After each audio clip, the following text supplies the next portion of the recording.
Salut les disciples de la boxe, c'est Jean-Charles, bienvenue sur les podcasts de Box Attitude. Alors, on se retrouve aujourd'hui dans une émission qui est un peu la continuité de la précédente. À vrai dire, aujourd'hui, je me tâtais à aller faire une vidéo qui serait une seconde couche sur le cas Gervonta Davis, en comparant un petit peu le parallèle, en faisant le parallèle avec la carrière de Lomachenko, en montrant un peu les défis, les challenges que Lomachenko est allé chercher depuis qu'il est monté chez les légers, contrairement à un certain Tank, qui lui, fait un petit peu, comme on dit, la languille, voilà, qui fait un peu languille. C'est marrant, je donnais cette expression parce qu'il mange beaucoup d'anguilles au Japon, et donc je donnais cette expression à un collègue, Benoît, pour qu'il la traduise à sa femme en disant que en France, quand on dit quelqu'un fait languille, c'est quelqu'un qui est qui est un petit peu fourbe comme ça. Je vais faire des allusions au Japon dans cette vidéo, vous allez comprendre pourquoi. Déjà parce qu'il va y avoir une énorme soirée de boxe ce week-end. Et c'est vrai, quelqu'un me l'a rappelé en commentaire que je n'en ai pas encore parlé. Je comptais en faire un sujet quand j'étais à Tokyo. Étant très occupé, j'ai pas pu le faire quand j'étais là-bas. J'ai même pas pu faire un post dessus. Je suis passé un peu à travers. Et là, en fait, je voulais aussi parler de l'annonce Benavidez-Morel. Donc voilà, on va parler de tout ça un peu dans cette vidéo. On va y aller petit à petit. Mais voilà un peu dans quel état d'esprit j'étais. Et après, je me suis dit, bon, je vais faire un podcast. Comme ça, je vais parler un peu de tout ça. Et puis, je vais revenir un peu sur des commentaires qui ont été laissés. Parce qu'il y a plusieurs sujets que j'aimerais aborder avec vous. Alors, on va commencer tout de suite avec ces fameuses soirées. Donc, ça sera juste après le grand événement qu'on aura samedi soir. Donc, les gars, reposez-vous bien après Bivol Beterbiev parce que dès midi, je pense qu'à midi, on aura la première soirée et qui va s'enchaîner avec une seconde soirée. Donc, ça sera lundi cette fois-ci. Voilà, c'est le 13 et 14. Alors malheureusement c'est un peu compliqué pour nous, c'est vrai, de suivre ces réunions de boxe, mais il va y avoir 7 championnats du monde les gars. Donc je vais pas vous donner genre quel combat et dans quelle soirée, je vais vous le donner comme je fais d'habitude dans les Comment va la boxe, dans l'ordre un petit peu des poids. Donc les plus petits championnats du monde qu'on aura en poids, on aura Shokichi Iwata qui va affronter Jiro Noriega. Donc pour le titre WBO des mi-mouches, donc on est en moins de 49 kilos, donc 108 livres, et c'est un titre qui est vacant. Alors, pour la petite anecdote, Iwata, j'étais en discussion avec lui pour l'interviewer lorsque j'étais à Tokyo. Bon, comme il préparait ce championnat du monde, je pense qu'un peu avec la pression, il n'était pas tant disponible que ça, donc il a commencé à nous expliquer que c'était compliqué, qu'avec la perte de poids, il n'était pas trop disponible. Bon, on a compris qu'on n'aurait pas l'interview avec lui, donc on a décidé de laisser tomber. Mais pour la petite anecdote, on aurait pu avoir potentiellement le futur champion du monde WBO, hein. Il faut qu'il gagne encore son combat, mais en tout cas on va surveiller ça, et sachez que j'étais pas loin de l'avoir en interview. On va passer à la catégorie des mouches, donc moins de 51 kilos, hein, j'arrondis, hein, donc c'est 112 livres. On va avoir Seigo Yuri Akuyi, qui est champion WBA, contre Tanenchai Charunpak. On aura également, toujours dans cette catégorie des mouches, Kenshiro Teraji, qui va affronter Christopher Rosales pour le titre WBC. Alors Kenshiro Teraji, il évoluait en mi-mouche, et c'est la première fois qu'il monte en mouche. Donc ça va être intéressant de voir ça. Super combattant, hein, qui pour beaucoup est considéré comme un top 10 pound for pound, hein, donc il faut voir son combat les gars. On aura également, toujours dans la catégorie des mouches, Anthony Olasquaga, champion WBO, qui va affronter Jonathan Gonzalez. Je passe à la catégorie des super mouches. J'enchaîne parce qu'il y a quand même 7 combats à vous citer, et même un 8e. Super mouche, donc moins de 52 kilos, donc 115 livres. Kosei Tanaka, j'aime bien ce boxeur, champion WBO, qui va affronter Fumelele Kafu. Chez les poids coqs maintenant. Poids coq, c'est une catégorie qu'on aime bien depuis que Naoya Inoue a laissé ses titres pour montrer en super coq. On aura donc Takuma Inoue, champion WBA, qui va affronter Seiya Tsutsumi. Pour parler de Seiya Tsutsumi, il faut savoir que Jason Moloney est à Tokyo pour préparer Tsutsumi. Et j'ai eu l'occasion d'interviewer Jason Moloney. L'interview, je suis en train de la traduire. De mettre les sous-titres en français. Donc elle est en anglais, vous aurez les sous-titres en français. C'est pas moi qui mène l'interview, c'est Robin qui m'accompagnait, qui me servait d'interprète. Donc c'est lui qui s'est prêté à l'exercice de l'interview. On l'a préparé ensemble, mais c'est lui qui l'a géré. Il s'est très très bien débrouillé, franchement je le félicite. Et cette interview va sortir normalement demain. Normalement demain j'aurai terminé les sous-titres. Ça prend beaucoup de temps. Et là encore c'est facile, parce que j'ai les sous-titres en anglais, j'ai juste à les traduire et les mettre sur la vidéo. Mais je vais avoir tout un travail de sous-titres japonais-français et français-japonais. Je suis dans un caca, les gars, je vous raconte pas. Mais j'ai vraiment hâte de vous sortir ce reportage. Ça prendra le temps que ça prendra. N'hésitez pas à me soutenir si vous le pouvez. Voilà, même un petit don, c'est important pour moi. Ça me permettra de payer des traducteurs. Parce que japonais-français, il faut que ce soit impeccable. Et je vais être contraint de payer des traducteurs, et puis tant mieux pour les traducteurs, ça fait aussi ça fait travailler quelqu'un. Mais moi j'atteins un petit peu ma limite à ce moment-là. Donc Takuma Inoue, champion WBA, qui va défendre son titre. Junto Nakatani, vous le connaissez tous, qui va défendre son titre WBC. Alors faut savoir juste que je précise que Inoue et Nakatani ne sont pas dans la même soirée. Ils sont chacun tête d'affiche de soirées différentes. Tu vois, je crois que c'est Inoue qui ouvre le bal et le lendemain c'est Nakatani, ou inversement, mais on s'en fout. Imaginons que tous les deux remportent leur ceinture. Potentiellement, on pourra avoir Inoue, le petit frère, contre Nakatani. En sachant que le combat que on attend tous, c'est Junto Nakatani contre Naoya Inoue. Bref, Nakatani, champion de WBC, va affronter Tasana Salapat. Ensuite, on aura Tenshin Nasukawa. Donc là, je vous ai donné les 7 combats pour un titre. Maintenant, je vous parle de Tenshin Nasukawa parce que c'est vraiment une star, Tenshin Nasukawa. C'est pas pour rien qu'ils l'ont mis dans ces soirées-là. Ce mec-là, donc il vient du pied-point. C'est son 5e combat en boxe anglaise, mais il est vraiment, vraiment célèbre au Japon. Et il va affronter Jerwin Asilo. Voilà, donc j'en ai fini avec les 2 soirées japonaises. Maintenant, j'aimerais vous parler, les gars, de Terence Crawford, 37 ans, qui se clash avec Teofimo Lopez, 27 ans. Moi, j'aimerais bien savoir ce que vous en pensez. Donc, je vois là, sous le post que j'ai mis sur la communauté, donc sur les podcasts de Box Attitude, c'est marrant parce que vous allez voir qu'il y a un petit peu de tout dans les commentaires. Il y a 3 commentaires, mais ils sont complètement opposés. Il y a Nico qui nous dit « Voilà un challenge pour Crawford, au lieu de rêver d'aller affronter Canelo dans une catégorie loin de la sienne. » Ça, c'est le premier commentaire. Donc, Nico Martin serait plutôt content.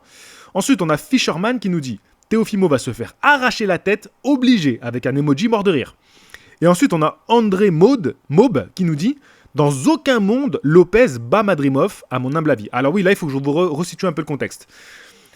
Teofimo Lopez, il provoque un peu Terence Crawford. Terence Crawford, il y a une soirée où c'est un peu lâché. Et sur Twitter, il a dit « Bah écoute, tu veux un combat contre moi ? Ok. Mais d'abord, t'affrontes Madrimov. Et si tu bats Madrimov, là, t'auras ton combat contre moi. » Donc c'est pour ça que André Maud il dit que en gros Lopez n'aura aucune chance contre Madrimov. Moi j'aime bien ce genre de clash sur les réseaux. Je trouve que ça apporte. Je trouve que ça me stimule un peu plus. Donc moi je suis pas contre. Après c'est vrai que pour Teofimo Lopez je pense qu'il y a mieux à faire. Pour Crawford je pense qu'il y a mieux à faire. Mais on va pas se mentir. Si on doit avoir un combat de non versus non, je préfère avoir Teofimo Lopez contre Terence Crawford que Terence Crawford contre Canelo Alvarez. Voilà, c'est mon avis. Voilà, moi je pense ça. Je préfère avoir ce combat-là que Terence Crawford contre Canelo. Voilà. Et voilà, c'est mon avis. J'attends de voir vos retours à vous aussi. Dites-moi un peu ce que vous en pensez. Donc maintenant, chez les mi-lourds, il faut qu'on parle de ce combat-là entre David Benavidez et David Morrell. Alors, moi, je suis ravi. Donc voilà, je vous l'ai mis en post, encore une fois. Il y a eu 13 commentaires. Donc voilà, Empereur Mato qui nous dit très grosse confrontation. Je suis d'accord. Clairement, hein, là, on parle de combattants qui sont très très bien classés. Hein. Tu vas chez Ring. Donc déjà, on va avoir Beterbiev contre Bivol. Donc on va avoir les meilleurs qui s'affrontent. Benavidez, il est classé numéro 3.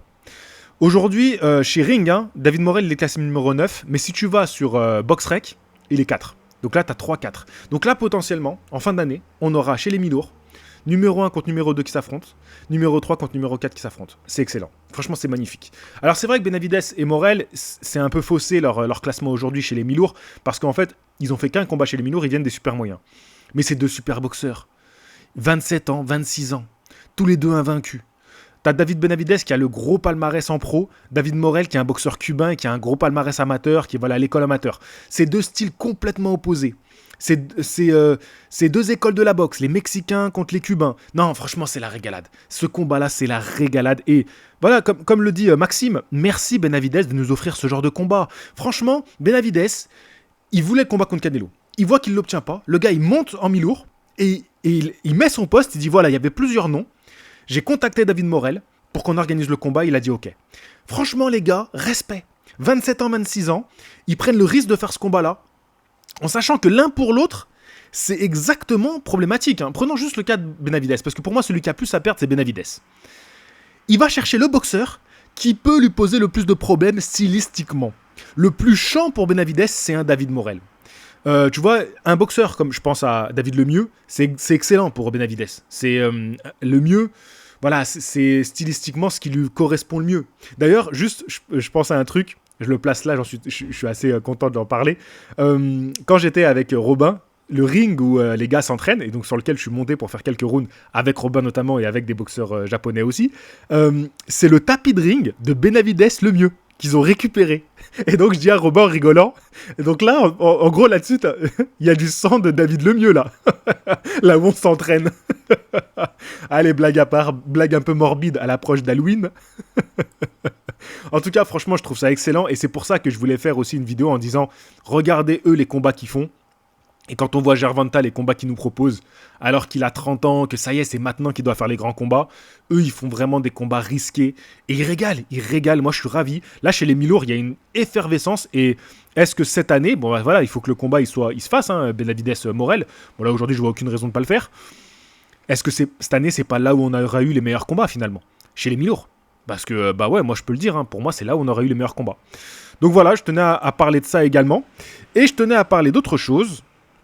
C'est la carte qui a été annoncée. Ah non, pardon. Je suis allé un peu vite en besogne. Je voulais vous parler des poids moyens aussi. Parce que vous m'avez dit en commentaire que j'avais dû louper l'information. Hamza Sheraz, qui a 25 ans, donc le champion EBU, donc EBU c'est champion d'Europe, qui a été donc qui a été désigné comme challenger obligatoire pour le titre WBO de Janibek Alim Kanouli. 31 ans, donc Janibek il détient le titre IBF également. Et donc WBO. Alors oui, c'est vrai que je n'avais pas vu cette information, donc c'est vous qui m'avez dit ça, j'ai même pas cherché confirmation, je vous crois sur parole, et du coup je fais un petit point sur la catégorie des poids moyens. Donc pardon, hein, je reviens en arrière, j'ai loupé ma ligne. Donc chez les poids moyens, on a aujourd'hui donc Janibek qui détient 2 ceintures, Carlos Adams qui détient la ceinture WBC, donc rappelez-vous c'était la ceinture que détenait Jermel Charlo. On a Erislandy Lara qui détient la ceinture WBA, Erislandy Lara il a 41 ans. Aujourd'hui, quel est votre boxeur préféré dans cette catégorie et quel combat vous aimeriez le plus voir? Est-ce que vous aimeriez voir donc Hamza Sheraz qui a une chance pour le titre ou plutôt aller vers des réunifications? Moi aujourd'hui, je préférerais voir des réunifications, surtout que je pense que Hamza Sheraz, il n'est pas encore assez mature. Surtout pour un combat contre Janibek. Peut-être contre Erislandy Lara, il peut jouer sa jeunesse, son physique, comme on a vu David Lemieux. N'importe quoi. Daniel Dubois. Il y a un truc, les gars. Daniel Dubois, David Lemieux, il y a un truc, non?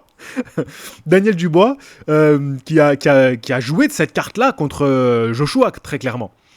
Donc moi, je me dis, voilà, ok, peut-être contre Lara, ça peut passer. Mais je me dis, non, il faut encore quelques combats. Mais en tout cas, cette catégorie des poids moyens, je retrouve un petit peu de stimulation. Je sais pas, moi, ça y est, elle me redonne un petit peu de plaisir, cette catégorie. Donc voilà, je voulais finir avec ça, et pour terminer ce podcast, voilà, je vais essayer de pas faire trop long, je sais pas combien de temps je suis là, 13 minutes, bah c'est bien, je fais des podcasts pas trop longs ces derniers temps, même si je sais que vous aimez bien les podcasts où on prend son temps, on discute, mais aujourd'hui là, il y a tellement de choses à faire les gars dans une journée, surtout que la boxe en ce moment c'est la folie, qu'il faut que je me dépêche. D'ailleurs, c'est aussi pour ça que je pense que, j'en ai pas parlé dans le live que j'ai fait avec Samir de The French Savagery, sur Beterbiev Bivol, exactement. Il y avait un troisième point que je voulais dire pourquoi. C'est vrai que ce combat-là, il est un petit peu sous-coté, il passe un peu sous les radars, mais c'est parce qu'on a eu beaucoup de belles affiches cette année en boxe. Enfin, depuis 2 ans, on a plein de belles affiches, donc c'est vrai que malheureusement pour eux, déjà qu'ils souffrent d'être russes, de pas être très mainstream, de pas être très spectaculaire dans leur manière de se comporter, dans leur personnalité, mais aussi on a une année de fou, quoi. Voilà, donc avec beaucoup de grosses affiches. Alors, moi, je voudrais vous parler de la carte du 21 décembre. Parce que j'ai vu tout le monde la repartager en disant « Wow, merci les Saoudiens, merci Turki Al-Sheikh ». Je suis pas fan, moi, de cette carte. Je dois vous le dire. C'est peut-être même la plus décevante. Donc, je l'ai partagée tout à l'heure. Elle n'a pas encore de commentaires. Hein. Non, voilà, il n'y a pas encore de commentaires sous la publication parce que au moment où j'enregistre, vraiment, je viens de la mettre en ligne. Ça fait quelques minutes, ça fait 30 minutes. On est le matin, je sais que c'est pas là où vous êtes le plus actif. Donc, moi, je vais en parler 2 secondes parce que je suis pas... Bon, Usyk Fury 2, allez, on l'attend. Même si je pense que comme beaucoup, on aurait préféré qu'il n'y ait pas ce combat-là, ce combat revanche. Vas-y, c'est bon, Usyk, il a fait son taf, c'est bon, stop. J'ai mon pote Malik l'abuseur, il n'y a que moi qui sais qu'il s'appelle comme ça, c'est Malik l'abuseur. C'est son vrai nom, il s'appelle Malik l'abuseur. Hein. Malik, son prénom, et l'abuseur, c'est son nom de famille. C'est même pas une blague, il s'appelle l'abuseur. Et donc Malik l'abuseur, marseillais, c'est un bon ami à moi qui était chez JT Box. Et donc il a discuté avec lui. Sous un faux nom, bien sûr, parce que Malik l'abuseur se cache toujours sous des faux noms. D'ailleurs, je vous dis que c'est son vrai nom, mais peut-être que c'est pas son vrai nom, peut-être qu'il m'a menti depuis le début. Donc Malik l'abuseur, justement, il se défendait devant JT Box en disant bah, pour Usyk, c'est quoi l'intérêt d'avoir ce combat revanche? C'est bon, il a terminé le game. Et donc JT Box, avec sa mauvaise foi légendaire, parce que c'est un fan de Fury, comme c'est un fan de Beterbiev. Non, je rigole JT Box, je rigole mon poteau. Mais JT Box défendait que Tyson Fury mérite son combat revanche parce qu'il a gagné le combat aller au point et que c'est un vol selon lui. Bien sûr, j'extrapole ce qu'il a dit, mais donc il attend le combat revanche parce que c'est un fan de Fury absolu. Voilà, et comme tout fan de Fury, bah, ils veulent que Usyk perde. Mais c'est bon les fans de Fury, on a compris, c'est bon, c'est fini le game. Bref, bon, en tout cas, cette revanche, elle est quand même attendue et on veut la voir. Mais la sous-carte, alors voilà, on a Boachuk qui va affronter Israël Madrimov. Alors, ce combat-là, je trouve qu'il y a une certaine logique dans le sens où on voit que, avec les Saoudiens, quand tu participes à la fête, comme Israël Madrimov, que tu es gagné ou perdu, bah, tu vas être réinvité. Et ça, j'aime bien cet état d'esprit. Il y a une cohérence. Combat qui va être intéressant, hein. Attention, hein. En Super Welter, voilà, sans titre en jeu, mais c'est un combat qui va être intéressant sportivement. Mais il n'a pas le charme, tu vois, il n'y a pas le strass et les paillettes, le truc, le petit coup de cœur avec ce combat-là, on va pas se mentir. T'as Isaac Lowe contre Lee McGregor. T'as Dennis McCain contre Peter McGrill. T'as Moises Itoma contre Dempsey McKean. Allez, Moises Itoma, le poids lourd de 19 ans qu'on veut faire monter. Allez, vas-y, un petit peu, on va regarder ça d'un œil. Johnny Fisher contre David Allen. Voilà, combat poids lourd, mais pareil. Bon, j'ai l'impression que David Allen, il va un peu servir de faire valoir pour Johnny Fisher, qui est un invaincu. Mais bref, la carte, elle est pas alléchante. Franchement, elle est pas alléchante du tout. Et j'ai vu tout le monde la repartager là et tout, mais je me suis dit, mais en fait, ouais, mais il y a quoi dans la carte? Il y a quoi de kiffant? À part le fait que c'est la revanche Usyk Fury. Donc, et moi, ce que j'espérais, c'est qu'ils nous mettent un poids lourd, un poids lourd qui est là, qui est en place, qui est dans le top 10 mondial. Pas Moises Itoma qui est 60e mondial. Non, un poids lourd en place. Et vous savez qui moi je veux dans cette carte? Je veux Bacolé. Donc, c'est pas encore fini. Moi, je pense que d'ici le 21 décembre, on peut encore avoir une petite surprise. Et je pense qu'ils vont nous mettre un combat poids lourd intéressant. À mon avis, c'est en train de se négocier. Mais, allez, mettez-nous un petit Martin Bacolé là. Mettez-nous ça, on veut voir ça. Donc je crois pas à Bacolé contre Daniel Dubois. Voilà, Daniel Dubois, laissez-le se reposer un peu. Il a fait beaucoup de combats. Enchaîner les combats comme ça, c'est chaud. Voilà, d'ailleurs, en parlant de ça, moi j'aurais bien aimé faire un petit sujet sur Benoît Saint-Denis. J'aurais bien aimé faire un petit sujet sur lui. Peut-être que je me permettrais là un petit podcast. Pas forcément une vidéo, mais un petit podcast. Maintenant que c'est un peu retombé, je suis pas dans l'analyse technique du combat, mais juste dans l'analyse, tu vois, d'enchaîner les combats comme ça, après des défaites, tu vois. C'est intéressant. Moi, c'est les parcours des combattants, donc les parcours du combattant au sens figuré, mais au sens propre également. Ça m'intéresse énormément. C'est ça qui fait le charme aussi de ces sports, hein, les sports de combat qui font aussi leur qui font que c'est terrible les sports de combat, c'est tellement il y a une ingratitude et en même temps un charme incroyable quand tu arrives à rebondir et revenir. Donc j'aurais bien aimé faire un sujet là-dessus, mais bon bref, c'est pas le sujet de ce podcast. Donc vous, qui vous aimeriez voir dans cette carte? Parce que franchement, Usyk Fury, ok, on a vu le 1, c'est un combat revanche, mais il nous faut un petit peu de saveur. Il faut rajouter un plat. Là, pour moi, cette carte-là, ce menu, il lui manque un plat. Il manque un plat, surtout que ça va être sûrement un pay-per-view qu'on va devoir payer 20 balles. Non, les gars, moi, 20 €, il me manque un plat. Là, il me manque un plat. Il me manque quelque chose. Très clairement, il me manque quelque chose. Allez, je vais en rester là. Ça suffira pour aujourd'hui. Merci beaucoup de m'avoir écouté. Je vous dis à la prochaine. Les gars, je suis comme un fou avant ce week-end. Je sais pas vous, mais là, plus ça approche, plus j'ai l'excitation qui monte. Je suis comme un dingue. J'ai tellement hâte d'être samedi soir. Je vous dis à la prochaine. Fighting!